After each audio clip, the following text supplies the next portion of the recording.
Habari za wakati huu mpenzi mtazamaji, mimi naitwa Anko Ben kama kawaida, mzee wa exclusive. Siku leo nimepata bahati ya kukutana na mtumishi wa Mungu, mchungaji Farida Sekimonyo, lakini pia yeye ni CEO wa TV ambayo inafanya vizuri na inaitwa Walk TV. Sasa tunataka kujua mambo mengi sana kutoka kwake. Kuna mambo mengi yanatokea hapa katikati, tunatamani mtumishi wa Mungu kwa upande wake na yeye afafanue kwamba ana maoni gani, kama tupate salamu za pole na vitu vingine kama hivyo. Yes, mtumishi wa Mungu, karibu sana ndani ya studio.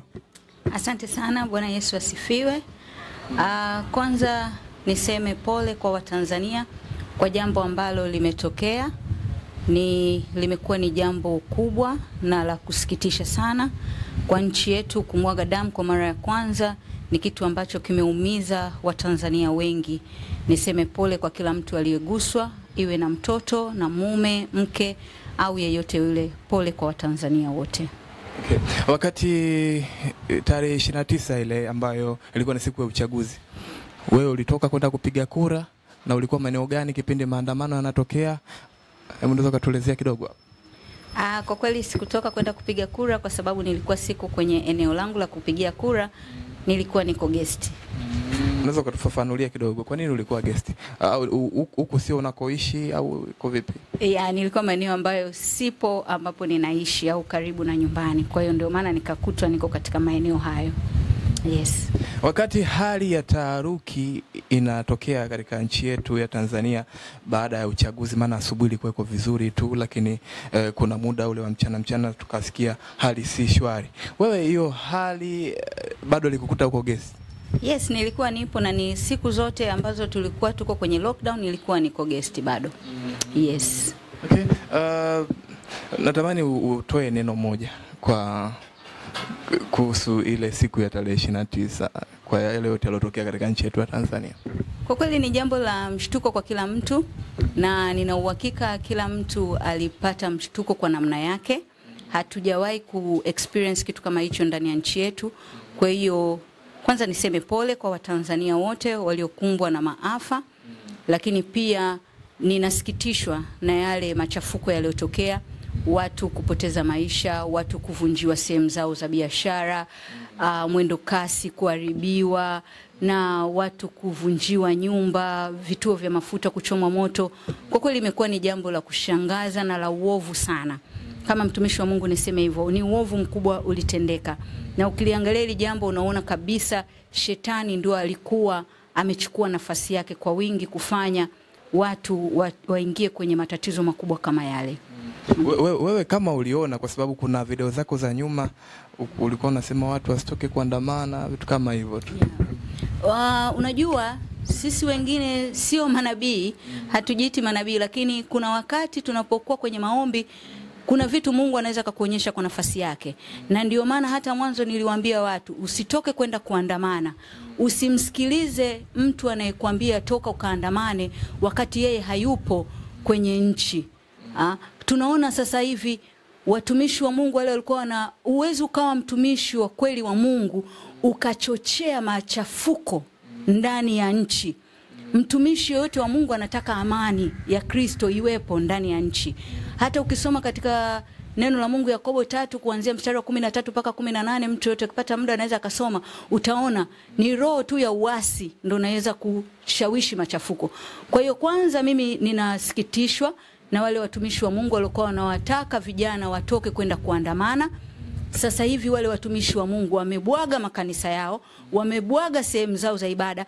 Wale waumini hawana hata sehemu za kwenda kuabudu. Kwa nini? Watumishi wale wamekimbia. Haya, uchaguzi umekwisha. Wao sasa hivi wako wapi? Wanashindwa hata kurudi kuendelea na huduma zao. Kwa nini? Kwa sababu kile walichokuwa wanakifanya walikuwa wanafikiri wanafanya kwa sababu wamesikia sauti za Mungu. Kumbe walikuwa wanafanya kwa sababu walisikia sauti za shetani. Na ukiangalia, mimi nilikuwa nawaambia Watanzania usisikilize wale ambao hawapo. Sikiliza ambao tupo ndani ya nchi na tunaona kinachoendelea. Sasa hivi tunaendelea kuwepo. Wale wako wapi? Wameendelea kutokuwepo. Kwa hiyo ninaendelea kuwaasa Watanzania, amani ni bora. Tuishi kwa amani. Tusipende machafuko, tuwe na utulivu. Najua watu wengi sana tuna uchungu, lakini uchungu anayeweza kuuponya ni Mungu peke yake. Mungu peke yake ndo anayetupenda Watanzania na anaipenda ardhi ya Tanzania. Kama aliweza kuwaonyesha watumishi wa Mungu wa kweli kwamba tusiingie kwenye maandamano, tusiingie kwenye jambo lolote la uovu, basi alionyesha ishara kwamba anatupenda na bado anatupenda, ndio maana ameturuhusu turudi kuendelea na shughuli zetu za kawaida. Yeah. Kwa hiki ambacho kilitokea tarehe 29, wewe kama mchungaji, una ushauri gani ambao unaweza kutupa wa kiroho? Ushauri wa kiroho kwa sasa, kwa sababu unajua tuko kwenye kipindi cha 6. Hichi ni kipindi cha 6 cha uchaguzi. Hata kibibilia siku ya 6 Mungu ndio alimuumba mwanadamu. Kwa hiyo tuko kwenye uumbaji. Tunapoelekea kwenye mwaka wa 7 tukiwa na miaka 70 ya uhuru wa nchi yetu, tutakuwa na rais wa awamu ya 7. Kibibilia namba 7 ni pumziko. Kwa hiyo tunaenda kwenye pumziko. Watanzania, nataka niwaambie yoyote ambaye angekuwepo kipindi hichi ni cha 6, kwenye uzazi, kwenye uumbaji, kwenye chochote creation yote, lazima damu imwagike, lazima maji yamwagike, ndio mtoto atatoka. Kwa hiyo ilikuwa ninastahili kuwepo hivyo. Lakini sasa tunaenda kwenye mwaka wa 7, tutakapoingia kwenye uchaguzi wa kipindi cha rais wa awamu ya 7, nina uhakika tutaenda kwenye pumziko na kila kitu kitakuwa sawa. Yes. Asante kwa huo ushauri wako ambao umetupa. Sasa turudi kwenye maisha yako ya kawaida. Umekuwa ukijishughulisha na vitu vingi sana. Nilikuwa naona mtandaoni una brand yako ya Wogo ambao ni media TV hiyo, lakini pia kuna muda naona una tuseme kama chama kile tunajiunga sijui nini. Unajigawaje afu mambo ni mengi. Hebu tunaweza kutuambia kwamba vitu ambavyo unajishughulisha navyo kiufupi?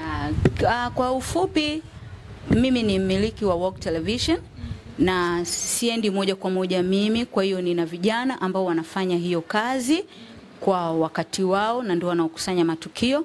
Lakini tukija kwenye Pentecost Women Fellowship Tanzania, mimi ni mwenyekiti wa kile chama cha wanawake wa Pentecost Tanzania, ambayo inasaidia wanawake wa Pentecost wanapokutwa na maafa kama ya misiba, sherehe au wanapokuwa kwenye uzazi kupata chochote, kwa sababu tunaona wanawake wengi ambao ni wa Pentecost sometimes hata anapopata tatizo kama amefiwa na mume anakosa mahali pa kukimbilia. Lakini chama chetu kinasaidia wanawake wale wa Pentecost wanapokuwa wamejiunga. Lakini pia tuna ile Faith and Entertainment Challenge, ile inasaidia vijana wenye vipaji vya kuimba, vyenye kuigiza, wanaofanya vitu vya kidini kuweza kupata tips. Ndio maana tunatoa zile challenges na kuwapa na kufanya zile competition, kwa sababu wanapata at least, kama mtu akipata 50,000 30 inaweza kumsaidia kama anaenda kurekodi au ana kitu fulani cha kufanya, inampush na kumsaidia. Yes. Challenge zako zinakuaje? Kuna majaji, yani kupata huyo mshindi, kuna majaji, kuna nini na nini labda? Kwa sasa ndio tulikuwa tumeintroduce the first challenge ya watu kuimba, ambayo wanatuma zile videos kwenye namba ya simu ya WhatsApp, tutakuwa tunazipost kwenye YouTube, alafu mshiriki ambaye atapata comments nyingi na likes nyingi ndio anayeshinda. Ukifuatilia sasa hivi utaona kwamba platform zangu zote za social media zimeshushwa, kwa sababu nimepata management mpya ambayo sasa nitakaporudi kuna kitu cha tofauti kitaonekana. Yeah. Lakini pia niliona kuna brand yako, sijui vikombe, sijui nini. Ile nayo iko vipi? Ile ni Wogo kwa ajili ya wanawake pia. Ni Women of God, Women of Grace, tuna t-shirts, tuna vikombe, tuna chupa. Zile ni brand name ambazo tuna zile products tunaziuza. Yeah. Mbona unaadili sana na wanawake? Watoto wa kiume kama umewatenga hivi? Unajua kwenye utumishi kila mtu na wito wake. Kuna mtu ameitiwa dunia, kuna mtu ameitiwa Tanzania, kuna mtu ameitiwa kuwa ni mchungaji, kuna mwingine ni mwalimu. Kila mtu kwenye wito anajiweka ambapo anastahili kuwepo. Mimi Mungu amenipa wito kwa wanawake. Kwa hiyo ni lazima nifanye kile ambacho ni wito ambao nimepewa. Siwezi nikawa na wito wa wanawake nikaanza kufanya mambo ya wanaume. Sitofanikiwa kwa sababu sicho ambacho Mungu amenipa kufanya. Kwa hiyo mimi nafanya kile kitu ambacho Mungu amenipa kukifanya na ninafanya kwa nafasi yangu. Yeah. Unajiona wapi kwa siku kadhaa zijazo? Kwa kweli mwakani najiona nikiwa mbali sana, kwa sababu ninashukuru nimeshapata management ambayo imeanza sasa kufanya branding ya vitu kadhaa vinavyoendelea, sitaki kusema sana, lakini baada ya wiki 2-3 tutaona website yetu itakuwa hewani. Pale ndipo ambapo tutaona mambo mengi sana kuhusiana na fashion, kuhusiana na utumishi, kuhusiana na vitu vingi, na hizo challenges na kila kitu pale ndio tutakiona kwa ukubwa zaidi. Lakini pia tutakuwa na makongamano makubwa ya faith and entertainment. Kwa kweli Watanzania wasubiri, mambo ni mazuri na mambo ni makubwa.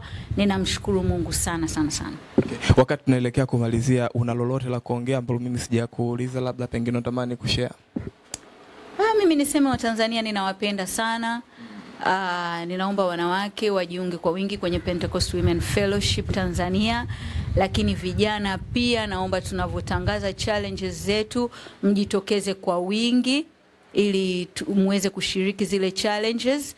Zitasaidia na kuinua vipawa vyenu na vipaji vyenu, kwa sababu kuna mambo mazuri mbele ambayo tunayaandaa kwa ajili yenu. Lakini pia tunapotangaza makongamano zile faith and entertainment events ambazo zitakuwa zinafanyika Friday nights, muwe mnakuja na kuungana nasi kwa wingi, kwa sababu pale tutapata vitu vya tofauti ambavyo vinaenenda na imani ya Mkristo. Amina. Mimi naitwa Uncle Benny, tulikuwa na mtumishi wa Mungu Farida Sekimonyo, ni mchungaji lakini pia ni CEO